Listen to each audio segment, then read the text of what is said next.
Vamos a la palabra del Señor. En esta tarde quiero invitarles al libro de Juan, capítulo 4, versículo 14.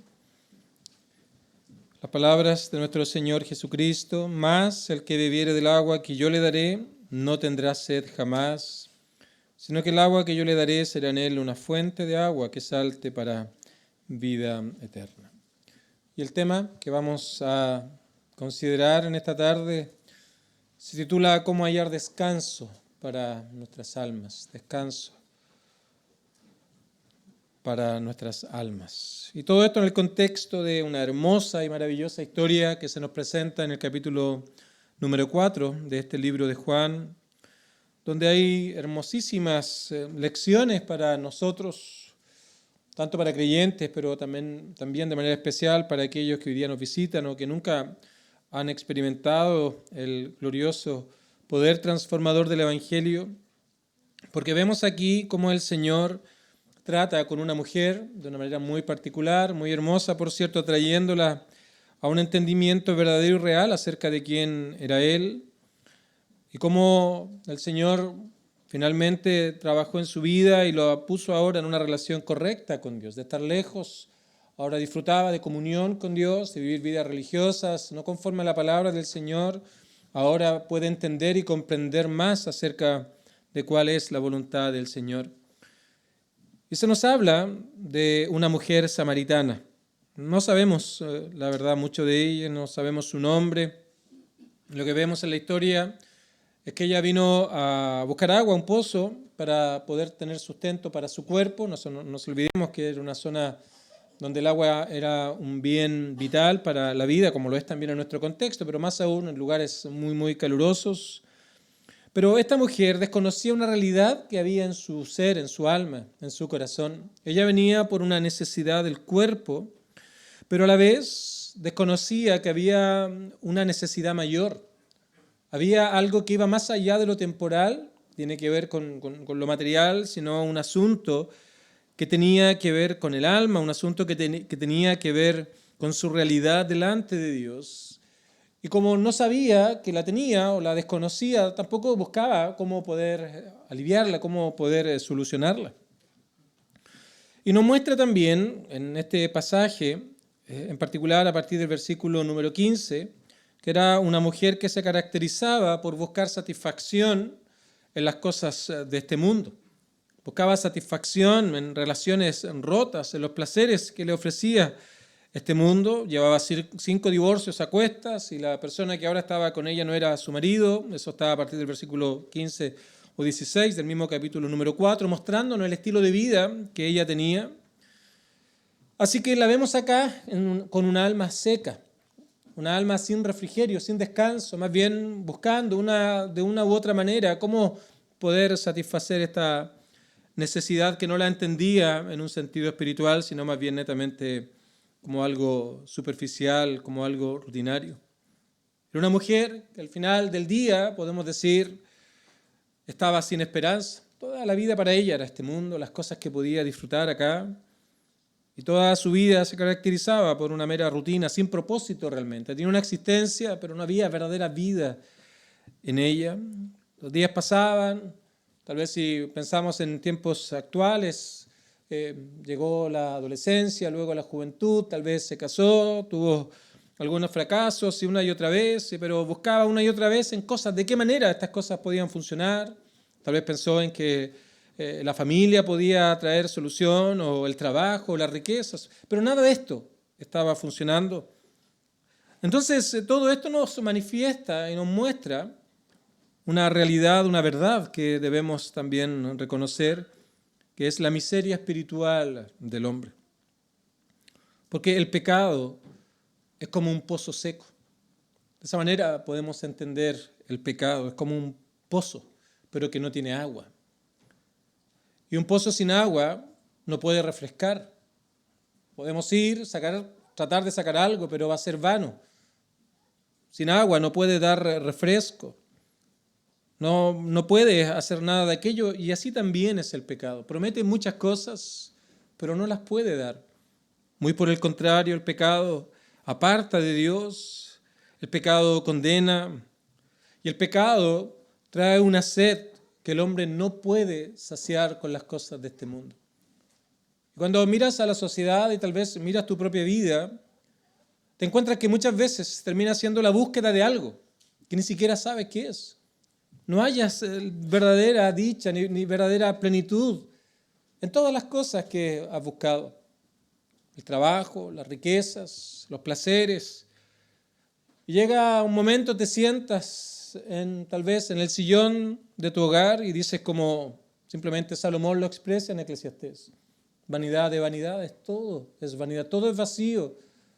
Te levantas el lunes, el martes, miércoles y otra vez la rutina de una semana vuelve a ocurrir sin propósito, sin ningún objetivo verdadero en tu vida, todo algo terrenal, pensando que la vida termina cuando partimos del escenario de esta tierra. Así que el pecado es como ese pozo sin agua. De hecho, el profeta Jeremías también hace una ilustración similar. Cavaron para sí cisternas rotas que no tienen agua. Y la vida termina siendo una búsqueda de algo que piensan encontrar en distintos lugares o personas. Así que de esta manera podemos presentar a esta mujer, pero también de una otra manera nos ilustra y presenta a cada uno de los seres humanos aún en estos tiempos. Pero quiero mostrar ahora a nuestro Salvador, el Señor Jesucristo, porque también está aquí presentado de una manera maravillosa en medio de la realidad de esta mujer. Porque lo vemos al Señor como un pastor buscando sus ovejas, como un tierno y bondadoso pastor que va a buscar ovejas, aquellas ovejas que están lejos del redil. Y por eso lo vemos aquí, que todo estaba bajo su control. Así que él, por alguna circunstancia que había ocurrido, que se narra en el versículo 1, entonces él salió de Judea y se fue nuevamente a Galilea. Y uno podría decir que esto es algo reaccionario nomás de Cristo ante esta situación que se había presentado para no tener problema. Pero el versículo 4 nos da claridad con respecto a esto, porque dice que le era necesario pasar por Samaria.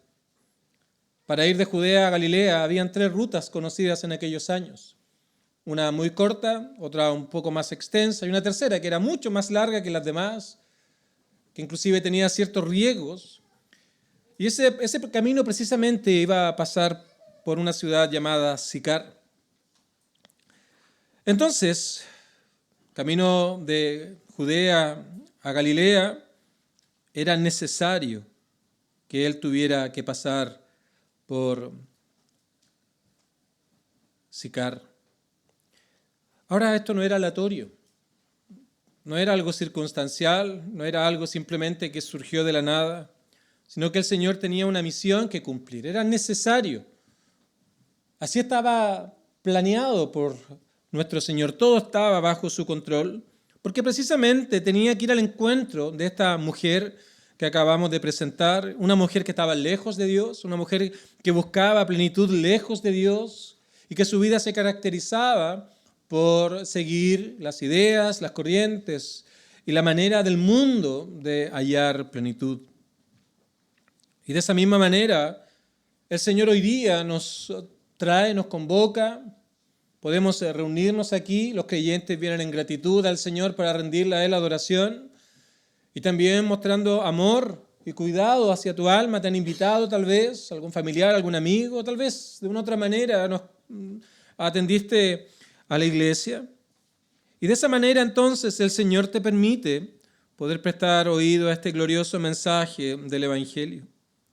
Aún en esta tarde Él llama, tal como lo va a hacer con esta mujer, y nadie está excluido de este llamado. De hecho, vamos a ver adelante cómo los samaritanos con los judíos tenían serios problemas étnicos, pero aquello no era una barrera para que el mensaje de salvación llegara a esta mujer samaritana. Así que tenemos a un Cristo que debía ir por este lugar para poder entonces salir al encuentro de esta mujer para mostrar su obra salvadora en la vida de ella. Pero no solamente Él va en búsqueda, sino que también Él se muestra como un Salvador cercano. Él vino a una ciudad de Samaria llamada Sicar, que estaba junto a la heredad de Jacob, la cual dio a su hijo José. Versículo 6, y estaba allí el pozo de Jacob. Entonces Jesús, cansado del camino, se sentó así junto al pozo.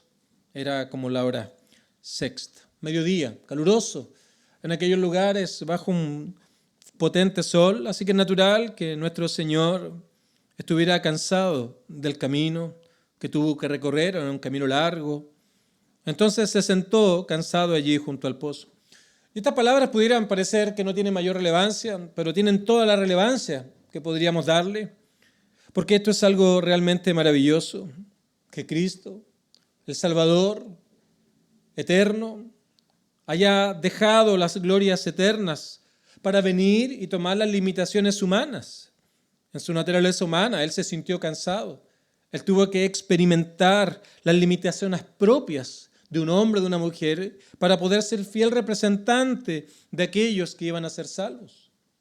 No solamente aquello tomó estas limitaciones, sino que tuvo que experimentar sufrimiento, aflicción, quebranto, debilidad, dolor. Todas esas cosas están presentes aquí cuando dice que Jesús, cansado del camino, se sentó así junto al pozo. Él tuvo que ir a la cruz finalmente para pagar la deuda por el pecado que el hombre como esta mujer había contraído delante de él al violar continuamente las leyes santas y amorosas de Dios. Una deuda de obediencia, una deuda de amor para con Dios, una deuda de entrega, una deuda de una vida dedicada al Señor que el hombre por naturaleza no lo hace, y esto acumula deuda delante de Dios. Y vino Cristo entonces, tomando una naturaleza humana, bajo las limitaciones humanas, sufrió dolor, quebranto y aflicción y fue a la cruz para allí entonces poder pagar la deuda que el hombre había contraído delante del santo y único Dios. Y todo esto fue por amor. Mas Dios muestra su amor para con nosotros, en que siendo aún pecadores, Cristo murió por nosotros. Así que nadie puede decir que Cristo es un Salvador lejano, como muchas falsas religiones hoy día enseñan, que ponen a alguien que es inalcanzable, a alguien que es imposible conocer, pero mira a nuestro Señor aquí, un Salvador cercano, un Salvador que vino a esta tierra para poder rescatar al hombre de aquella vana y terrible manera de vivir y las consecuencias que conllevan. Así que aquí comienza ahora en el versículo 7 el trato de nuestro Señor con esta mujer. Vino entonces una mujer de Samaria a sacar agua. Así que ya los discípulos habían salido de aquel lugar, habían ido a buscar comida y Señor, mientras estaba sentado en este pozo de Jacob, ahora entonces aparece esta mujer, todo dentro del plan de nuestro Señor. Así que Jesús le dice a esta mujer, dame de beber. Y la mujer se sorprende ante tal solicitud. Se sorprende ante estas palabras que escuchó de Cristo. Y es aquí donde la historia comienza a mostrar cómo el Señor llama a esta mujer de una manera amorosa en primer lugar, pero también de una manera personal. Porque esos son los tratos de Dios. Dios trata de manera personal con cada uno de nosotros. Él no lo hace a nivel familiar, no lo hace a nivel étnico, no lo hace tampoco a nivel universal, sino que Dios trata con cada uno de manera personal, por medio del Evangelio, los argumentos que son entregados, por la palabra del Señor. Todo aquello es un trato de Dios de manera personal. Y ahora entonces, después del versículo número 7, la mujer le responde, cuando oye del Señor, dame de beber, ella se sorprende. Entonces muestra la actitud de esta mujer hacia Cristo. Versículo número 9. ¿Cómo tú, siendo judío, me pides a mí de beber, que soy mujer samaritana? Y esto también nos presenta y nos ilustra la respuesta natural del hombre y de la mujer hacia Cristo. ¿Cómo tú, siendo judío, me pides a mí de beber, que soy mujer samaritana? Para esta mujer, Cristo no era más que cualquier otro hombre. Estaba allí sentado, tal vez como muchos otros, que bajo este fuerte sol estaban tomando un descanso. Así que no era más que otro hombre que estaba por allí, y más aún era un hombre judío, de tal manera que entre los judíos y los samaritanos no tenían mayor relación. porque ocurrió que en el Antiguo Testamento Israel se fue dividido. Por un lado estaba el reino del norte, cuya capital era Samaria, y luego estaba el reino del sur, cuya capital era Judá. Habían 10 tribus de las 12 en el reino del norte, 2 tribus en el reino del sur. Y la tribu del norte, del cual Samaria era capital, era un reino desobediente. De hecho, todos sus reyes, si tú lees los libros proféticos especialmente, te vas a dar cuenta que todos los reyes hicieron lo malo. Ellos no escucharon la voz de Dios, no prestaban atención al llamado de los profetas. Así que fueron llevados cautivos y finalmente se mezclaron completamente con otras naciones, llegando a que todo lo religioso estuviera completamente corrompido. Tenían su propio templo, solo usaban los 5 primeros libros de la Biblia, tenían sus propias ceremonias, sus propias reglas de adoración que estaban mezcladas con la adoración pagana. Por otro lado, entonces, los judíos no querían saber nada de los samaritanos por esta vida religiosa falsa que ellos llevaban. Así que, indudablemente, los samaritanos para los judíos eran la paria de la sociedad. Y tenemos a Cristo acá por un lado y a una mujer que era paria delante de los judíos, pero él a esta mujer le dice, dame de beber. Y esta mujer responde, como mencioné, ¿cómo tú siendo judío? Nosotros no nos llevamos, estamos en oposición. ¿Cómo tú siendo judío me pides a mí de beber que soy mujer samaritana? Y esta es una tremenda enseñanza que tenemos también.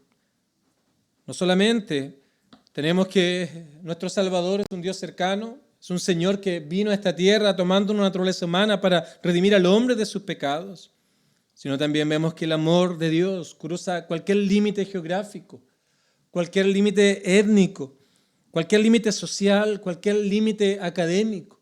Nada de aquello es algo que pueda hacernos aptos o no aptos para el reino de los cielos, sino que esto es un llamado que Dios hace a todo hombre, a toda mujer, en todo lugar, en toda parte del mundo y en todo momento de la historia.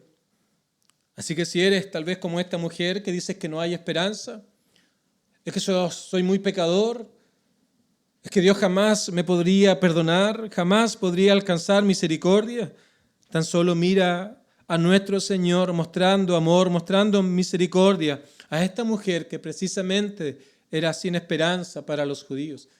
Ese es el evangelio de nuestro Señor Jesucristo. Nadie está suficientemente lejos de ser alcanzado por la gracia de nuestro Señor. Así que ahora en el versículo número 10 comienza el Señor a guiarla a la salvación. Ya vemos, había un plan detrás de este paso por Samaria. Se sentó al pozo porque una mujer iba a venir, una mujer samaritana, y a esta mujer el Señor le dice, dame de beber. Y ahora el Señor va a guiarla a la salvación. Versículo 10, respondió Jesús y le dijo, si conocieras el don de Dios y quién es el que te dice, dame de beber, tú le pedirías y él te daría agua viva. Lo que el Señor comienza a hacer aquí en primer lugar es hacerla entender quién es Él, quién realmente es Cristo y qué vino a hacer realmente a esta tierra. Si conocieras el don de Dios y pudieras realmente comprender quién soy, tú me pedirías a mí, dame de beber. Tú me pedirías que pueda darte agua. Esta mujer estaba perpleja, no entendía nada de lo que estaba pasando. No comprendía por qué Cristo estaba hablando de esta manera, no entendía qué quería decirle. Porque Jesús le ofrece agua, pero ni siquiera tenía con qué sacarla. Versículo número 11, la mujer dice estas cosas, la mujer responde a Jesús, Señor, no tienes con qué sacarla, ¿de qué estás hablando?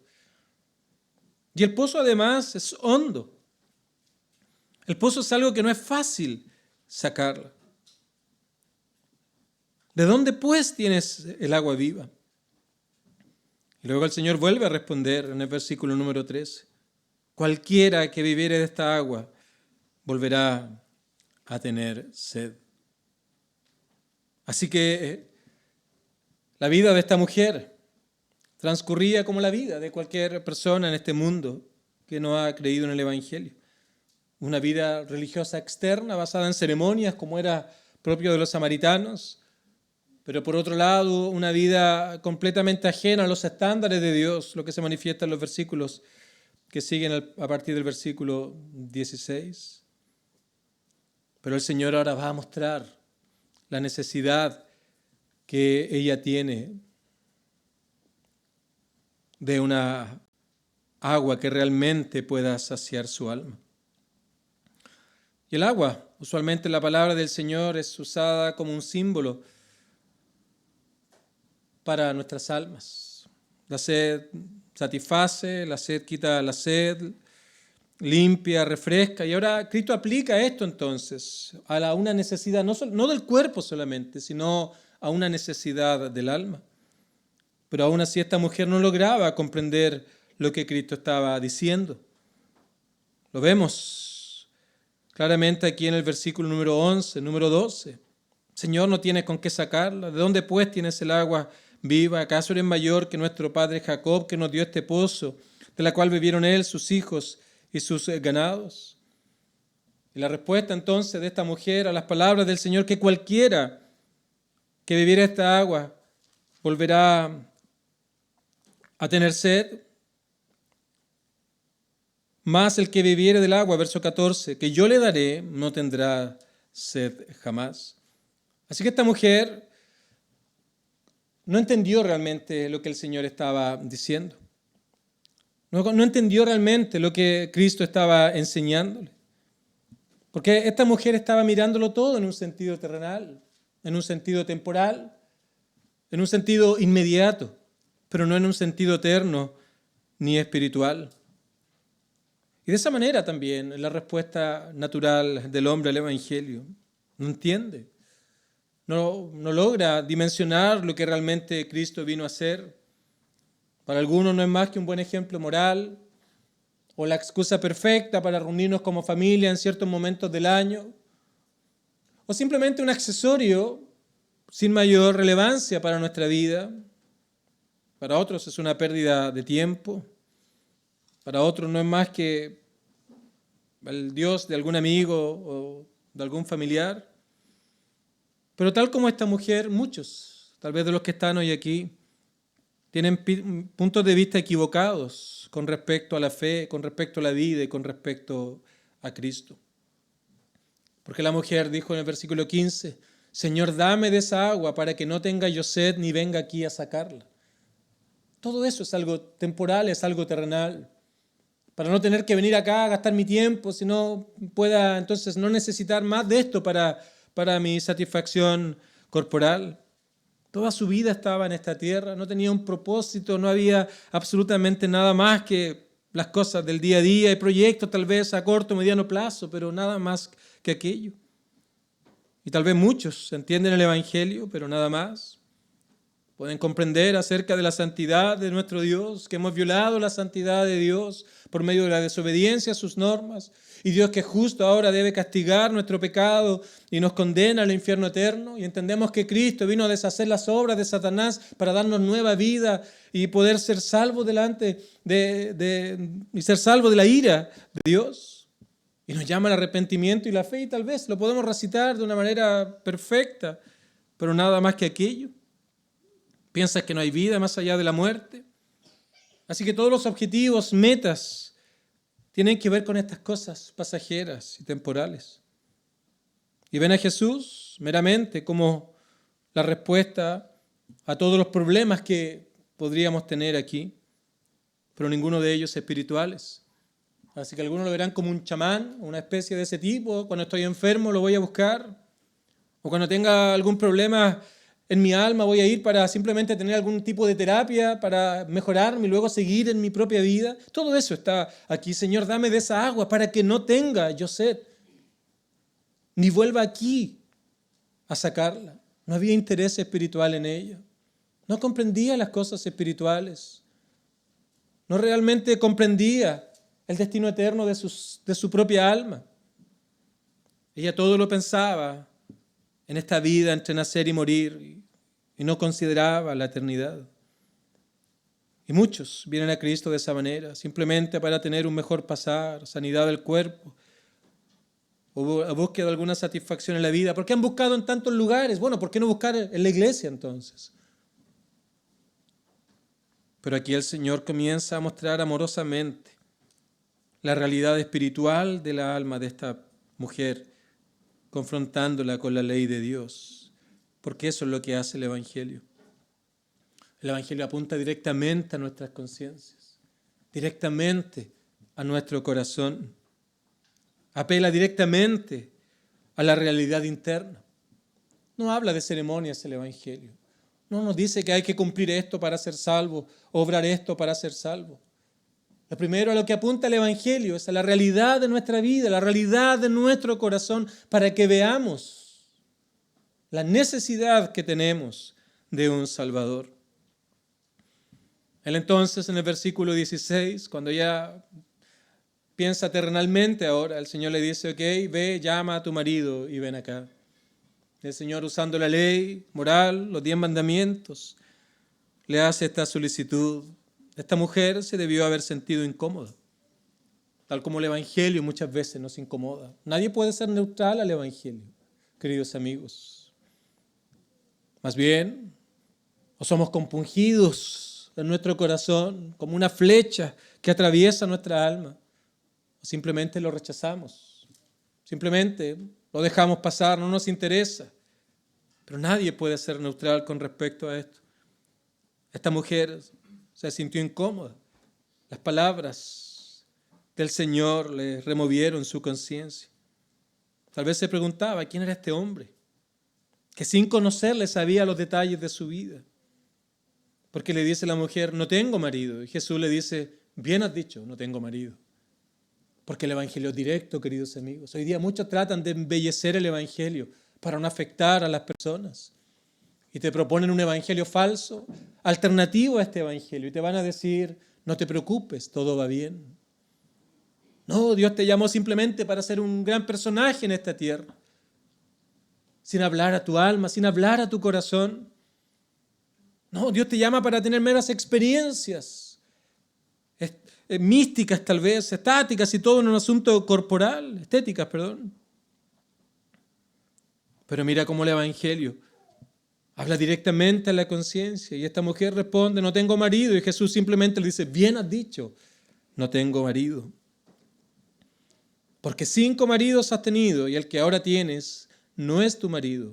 Esto has dicho con verdad. Y tal vez de una u otra manera, cuando el Evangelio comienza a hablar a nuestro corazón, a nuestra conciencia, comenzamos a ser incomodados y a evadir el llamado del Señor. Tal vez buscamos excusas para todas estas cosas. Pero amigos, el Señor lo sabe todo. Cada pensamiento, cada acción, todo aquello no es oculto para el Señor. Podemos escondernos de nuestros padres, de nuestros cercanos, pero jamás podríamos ocultarnos del Señor. Él sabe absolutamente todo. Él conoce cada orgullo, cada mentira. Él conoce cada mal hablar. Él conoce cada palabra con odio que tal vez hemos dicho. Cada deseo de mal hacia otras personas arraigado en el corazón. Cada deseo de vivir autónomos de Dios. Y el Señor de manera clara, bien has dicho, no tengo marido. Y la mujer le responde, Señor, me parece que tú eres profeta. Me parece que tú eres profeta. Comienza a tener cierto entendimiento acerca de Cristo, pero no completo. Porque ya antes le decía Señor como en respuesta, era un hombre y nada más, pero ahora me parece que eres profeta. Así que comienza a interrogarle con respecto a dónde debía adorarse. Pero quiero detenerme aquí para mostrar este despertar que hubo en esta mujer inicial acerca de quién estaba delante de ella. Quería conocer más. Comienza a preguntarle al Señor cómo es que realmente debe ser adorado Dios. Ellos, como mencioné, adoran erradamente, basado en ceremonia, mezclado con paganismo. Pero ahora ya su entendimiento era limitado todavía, pero algo más conocía de él. Ya no era un mero hombre, ahora parece que era profeta, como dice el versículo número 19. pero aún no lo veía como Salvador.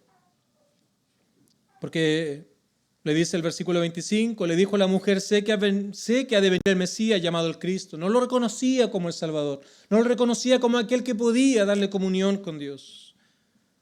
Pero luego entonces el Señor se revela a ella de una manera plena en el versículo 25. Alcanza un claro convencimiento de quién era Cristo. Cuando esta mujer dice, ha de venir el Mesías llamado el Cristo, le dice, yo soy el que habla contigo. Y en ese momento entonces la venda de sus ojos, que le impedía ver los asuntos espirituales y solo pensaba en asuntos terrenales, fue quitada. Y ahora podía entender lo que Cristo le estaba enseñando durante esta conversación. Se ve pecadora, ve al Mesías, el Cristo, ahora que estaba frente a él, que había venido a salvarle y era el que podía darle perdón de pecados. Pudo ver a Cristo como el Salvador, en quien podía hallar descanso para sus almas. Y lo que viene después no es más que la transformación que el Evangelio trae en la vida de aquellos que creen en Cristo. Su vida fue transformada. Su vida en ese momento cambió para siempre. La vergüenza, la desdicha, la desesperanza fue cambiada por gozo. Fue cambiada por una verdadera esperanza de vida eterna. Y su pecado fue cambiado ahora por libertad en Cristo. Así que, ¿qué hizo ella? ¿Dónde vemos ese cambio? Versículo 28. La mujer dejó su cántaro y fue a la ciudad. Se dirigió a sus amigos y les dijo, venid, ved a un hombre que me ha dicho todo cuanto he hecho. ¿No será este el Cristo? Y por medio de ella muchos otros vinieron al conocimiento de la verdad. Porque cuando el Señor transforma el corazón, cuando hay entendimiento acerca de quiénes somos delante del Señor y que tan solo en Cristo hay salvación y vida eterna, queremos que otros también sean salvos. Por eso te llaman, para que vengas a escuchar el Evangelio. Por eso te hablan, por eso intentan de todas las maneras que puedas escuchar el Evangelio, porque es el único mensaje que te habla directamente al corazón y a la conciencia para decirte que no hay salvación fuera de Cristo. Quizás haya amigos acá sedientos que no tienen a Cristo y buscan de aquí para allá, pero no pueden hallar verdadera paz. Y por eso Isaías, el profeta, dice a todos los sedientos, venid a las aguas, venid, comprad sin dinero, porque esto no es algo que pueda ser transable, sino más bien el Señor demanda un corazón humilde y que venga delante del Señor diciéndole, esta es mi realidad, esto es lo que soy, estas son las cosas donde he gastado mi vida, son las cosas que he hecho, las cosas que han dominado mi existencia. No hay Dios en mis caminos. Confesarás tu pecado delante del Señor y luego confiarás en que Cristo pagó por todos y cada uno de ellos. Él vino a buscar y a salvar lo que se había perdido. Él es un Salvador cercano y que de manera personal llama a los hombres a estar a cuentas con Dios. Queridos amigos, no importa cuán grande sea tu pecado, su gracia es infinitamente mayor. Su perdón es infinitamente superior al más grande del pecado que puedas tener. No importa cuán lejos hayas ido de Dios, Él está allí. Y una vez más, te llama por medio del Evangelio para decirte que el que bebiere del agua que Él da, no tendrá sed jamás, sino que el agua que yo le daré será en él fuente de agua que salte para vida eterna. Un corazón renovado, un corazón restaurado, un corazón nuevo, del cual ahora pueda venir nuevos deseos, nuevos anhelos, un propósito para tu vida. Y ahora entonces puedas hallar verdadera dicha, porque estarás en comunión con Dios. Que el Señor nos ayude a todos.